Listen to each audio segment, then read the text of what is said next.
കടവിൽ നിന്ന് ഗവൺമെന്റ് ആശുപത്രിയിലേക്കും നൂറുകണക്കിന് വീട്ടിലേക്കുള്ള റോഡ് ഗതാഗതം പൂർണ്ണമായും തടസ്സപ്പെടുത്തിയിട്ടുണ്ട്. കാൽനടക്കാർക്ക് പോലും സഞ്ചരിക്കാൻ മേലാത്ത വിധത്തിൽ ഈ തോട്ടിലെ ചെള്ള മുഴുവൻ കോരിയിട്ടിരിക്കുകയാണ്. കോൺട്രാക്ടർ പറയുന്നത് അയാൾക്ക് ചെള്ള കോരി വഴിയിടുക എന്നുള്ള ഉത്തരവാദിത്തം മാത്രമേ ഉള്ളൂ, അത് കോരി മാറ്റുക എന്നുള്ളത് അവരുടെ ടെൻഡറിലുള്ളതല്ലെന്നാണ് പറയുന്നത്.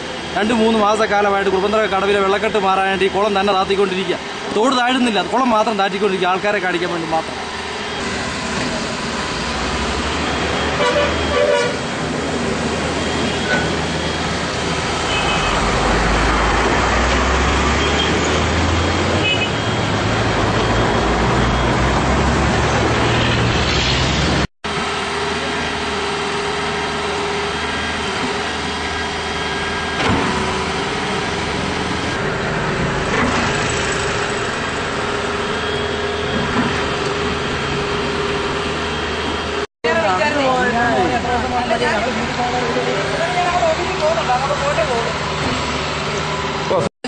എഞ്ചിനീയർ പറഞ്ഞു വെള്ളം ഒന്ന് വലിഞ്ഞു കഴിഞ്ഞാൽ കോരി മാറ്റാന്ന് പറഞ്ഞു.